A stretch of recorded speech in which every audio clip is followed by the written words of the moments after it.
All right, so I am currently watching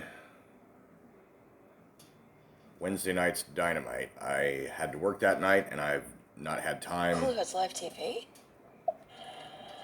Let the ads run. Excuse me. Watching it on demand on the app, and wasn't expecting to do a video.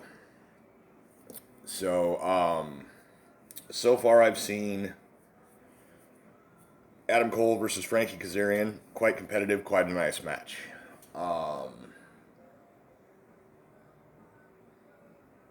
Then we've had some advertisements, some promo. The thing that spurred me to comment was actually the MJF versus Brian Pillman Jr. thing that's going on. I actually like that. I wish all the best for Mr. Pillman, but I don't think he's quite in MJF's lane. So, the reason I like it though is that the only way to improve yourself is to run with people who are better than you and learn to adapt and get better. I know this personally because I could be described as a consummate musician. In the past, I've described myself as a composer because I have, constructed songs entirely by myself. A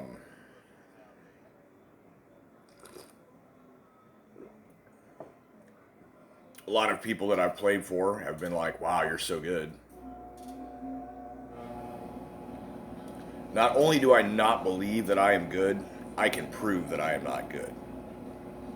If I was to, now part of this is being out of practice, but if Edward Van Halen didn't play guitar for 5 years and he picked one back up, yeah, he wouldn't have calluses. Yeah, he would have issues with some of the tapping stuff. But if that dude wanted to just wail out something nonetheless, he could still do it fingerstyle and get it. I'm not in a position to do that. I am not that good.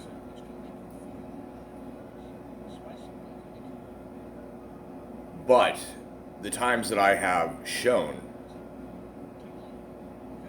that I have shown like SHONE, not it's SHOWN, have been the times that I have played and or performed with people that were definitely of a higher caliber of musician than I was. You get people that are so good that you play with them, you get better by playing with them. So in the same way, Brian Pillman Jr. is pretty good. He's got the build, he's got the look, he's got the pedigree, the literal heritage. He's got an instant in the business, and he's earning it. He's not just asking for it. He's been all up and down some of the other smaller big indies and small bigs, and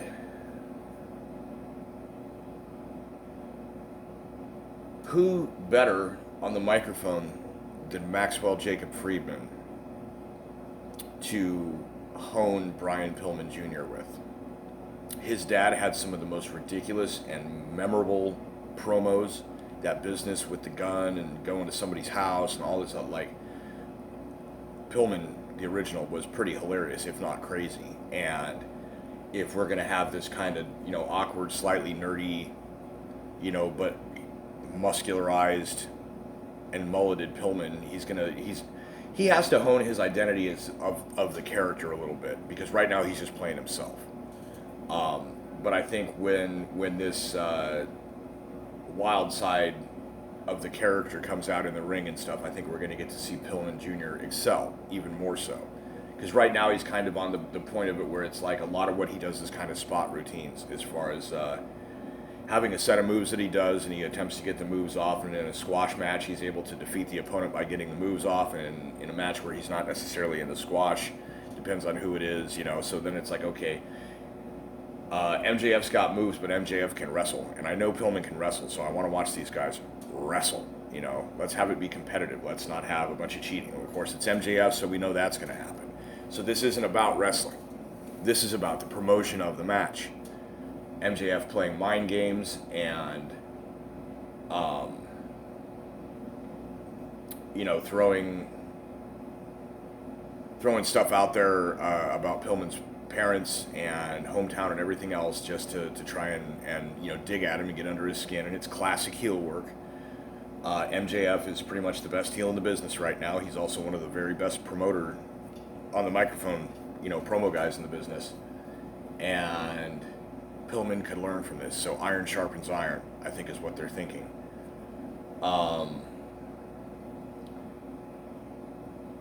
So let's see, I've got this Dynamite to get through, and then I've got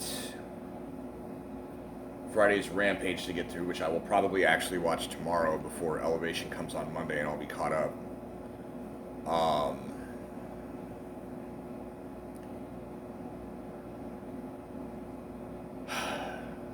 Yeah, I think that's all I got for the moment. I'm going to go ahead and pause it and see if I have any other thoughts in a little bit. I got about 25 minutes worth of space on this device before this video is done.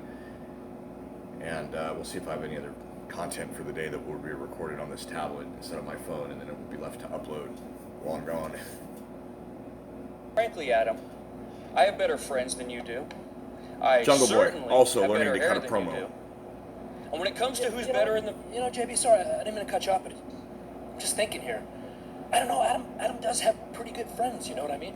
Yeah, the super elite, they use their EVP status to throw in a lifeline and drag his sorry ass out of development. Luchasaurus and Jungle Boy have accepted Adam Cole and the Young Bucks challenge for Rampage.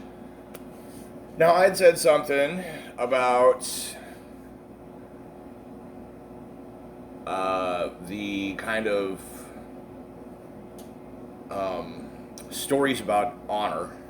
And I didn't really give a lot of examples, and I tried to, I had a bunch of videos that I tried to record, and I think I didn't upload. So mostly my videos of talking about this have mentioned it, but not discussed it in depth. So there's something kind of subtle going on here. If you watch all of the content, then you know that Dante Martin is badass.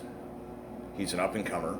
His brother's out for surgery at the moment, recovering from an injury, and only recently, like a month or two ago, has even showed up, you know, on the sideline or whatever, but he's not medically cleared.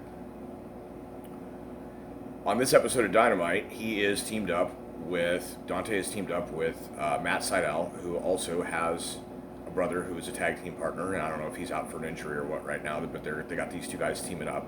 These guys had some back and forth, a minor, it wasn't really a beef, it was just a challenge back and forth, and then they've teamed up because they've both had the honor to come out and rescue the other one if they're catching a beat down from a bunch of jerks. At the same time, what's going on in this is that they have allowed, people who know behind the scenes or whatever know that, like, Jake Hager, even though he works at AEW, which AEW is for everyone, and they did their, they do their rainbow shirt and all the typical corporate woke nonsense that doesn't, but at the same time, from what I understand, in this company, in the backstage, in the work environment and everything else, that, like, they legit are, like, equitable with people in a real way, which is good. So the thing is that Jake Hager is super right-wing, super Christian, big Trump dude. And you don't see him trumpeting and broadcasting that anywhere, but if you were to ask him about it, he does not hold back, and I think if he's got a Twitter or whatever like that, then, he posts pretty much whatever the fuck he wants. So, Matt Sydal has kind of hinted and alluded that he's a kind of, moderate conservative kind of thing, plus he's from Florida. Dante Martin is from Minneapolis, Minnesota. He is mixed ethnicity African American, and he comes out with the BLM, including, unfortunately, the fist on it, on an armband. And you see people commenting complaints about it, and it's like, man, I ain't gonna do whatever. And Big Swole used to come out with the BLM armband, but it was just a black armband with those 3 letters on it. It was not a logo. And so there's a difference there, right? People talk about that, and I'm not trying to get into that, but there is a distinct difference between the concept of what the words are saying versus a trademarked like 501 or 502c, organization with a movement. There's a difference. And so the thing is I'm not sure if the kid wearing the armband knows that or not, but because of until that movement gets canceled or completely falls out of popularity, this dude's going to keep coming out with it because I think he feels like he needs to represent for the people that are watching and be a role model, et cetera, which is cool because we're talking about storylines depicting honor, right? So what we have is a guy from Florida who's kind of conservative and a guy from Minneapolis who may or may not understand what he's wearing on his arm, have on both times come to each other's aid and are now tagging together as a fairly effective team. The point being to show that it's possible to come together despite your differences and be more powerful together than you ever would be separately or against each other. Wow. Storytelling about honor. And they're going that also goes for 19-2.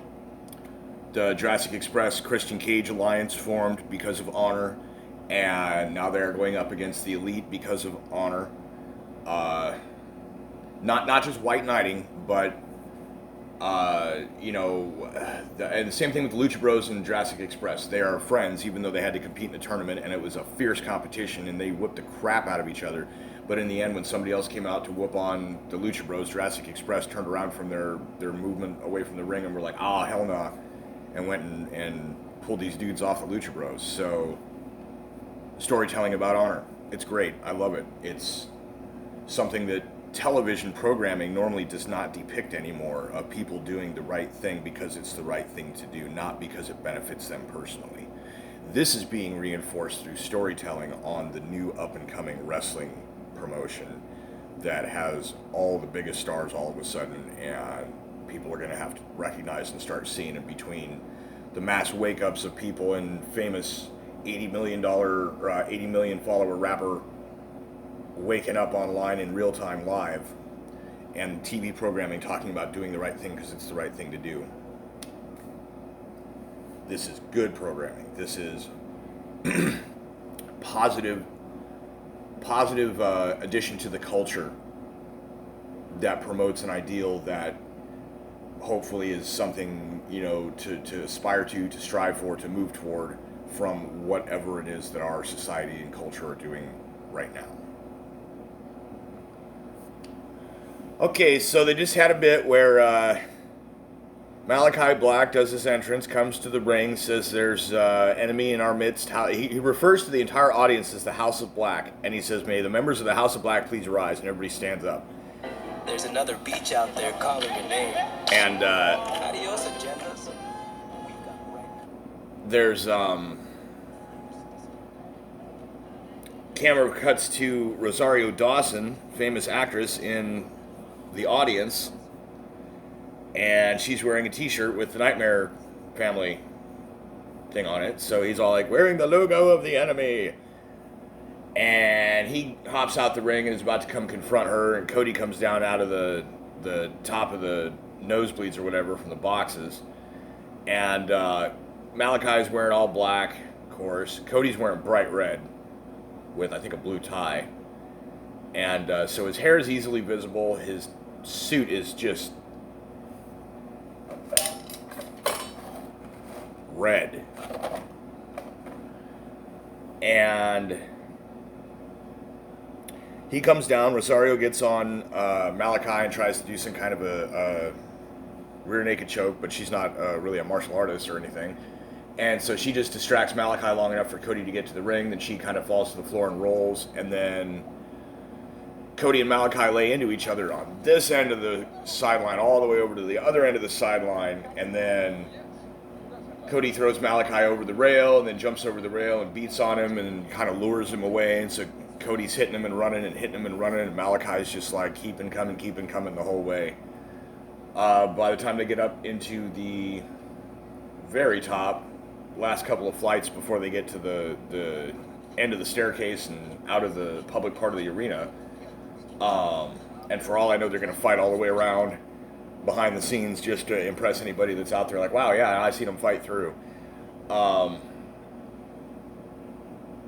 Cody has knocked a couple of plastic beer cups off of, he just keep, have your beer, cool. Bah! He did this several times. Malachi punched Cody straight in the dick, just, bah!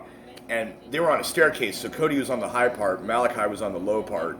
Malachi had been knocked down, and he seriously was able to do a crouched, full-on, right straight into the cock and balls of Cody.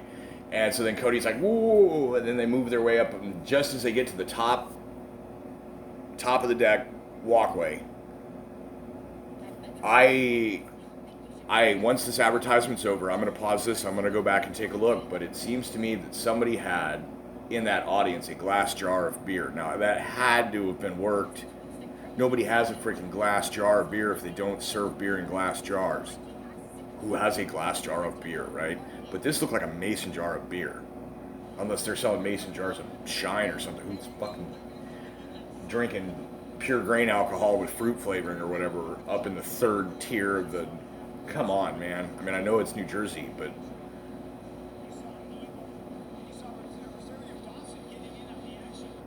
But I swear, he just cracked Cody over the head, and the whole audience was like, oh! Because this did not look like the jar broke. I'm not sure if this was a worked gimmick or not. If it was breakaway glass that happened to have some beer in it for effect, or... I don't know. Is this another chairman incident where... This was not a worked gimmick device. This was not intended to be placed over someone's head the hard way. So yeah, I'm gonna go back and review that and see what's going on with that. But and my teapot's boiling. But yeah, they had an excellent little fight off that just, I mean, boy, were they killing time on this one. But they're also, I noticed, doing their intros and walk-ins on this episode off camera while other promos are running or while advertisements are running, which hopefully will provide more, match content without advertising. See between Malachi Black and Cody Rhodes. You saw what happens when somebody gets pushed too far. Yeah, I went back and reviewed it. It might be a plastic cup based on the size of the opening on the top, but it was a little shinier than the milky, translucent plastic cups that I've seen them use here. I don't know. They fought all the way out there. Things continuing to disintegrate for Dark Order. But right now, let's hear from Scorpio Sky. I'm going to put this entire Dan Lambert promo here. If you wanted to know which wrestlers were most popular, you'd go out to the merchandise stand and see what was selling. But do that at an AEW show, and you learn more about its fan base than you do the wrestlers, because every single t-shirt is sold out. In men's small and women's extra large. If the truth hurts a little too much, cover up your fragile little ears for the next 60 seconds, and I promise you will return to your regularly scheduled programming, at which time you can watch some 5'8", 149-pound dork throw 22 super kicks, climb up 3 levels to the highest balcony of the building, do a backflip all the way down to the floor, crashing through 6 tables onto its lifeless opponent, who will then kick out after a count of 2. And you morons will go crazy. Vero Beach, Florida, Jay Corrigan. It looks to me like, from the timing of the advertisement slots, we might get to see this entire match without an interruption, because it'll probably be fairly quick either way. One of them has a big old gnarly power move that has never been kicked out of, and the other one has a submission technique that once it is locked in, you must submit. However, there's an immense size difference between the two competitors. this is interesting, and I'm making this note right now that I'm hoping this is a good competitive match. I honestly have no idea how this one's going to go, because based on the push that Layla's been getting, I don't know whether she'll win or not, based on, just how it goes or whatever, but it's like Jade is undefeated. They have not had her booked to lose yet, and to have her first loss be on television, kind of surprising. So I think that Layla, who has had several television wins, may end up losing, but I could totally be wrong about that too. So I'm just putting that on here before this match starts, and I'm not going to put the match on the video. But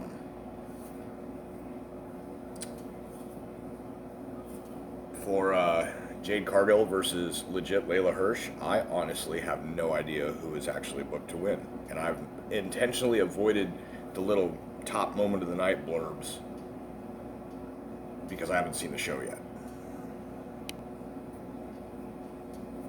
I'm going to go ahead and make this the end of part 1 right now. And the reason for this is I've got less than 5 minutes worth of video space left to record. But if I end this video here and make it the end of part 1, then I can delete the other videos that are on the device that have already been uploaded or won't be. And then I have all kinds of room. So this ends part 1.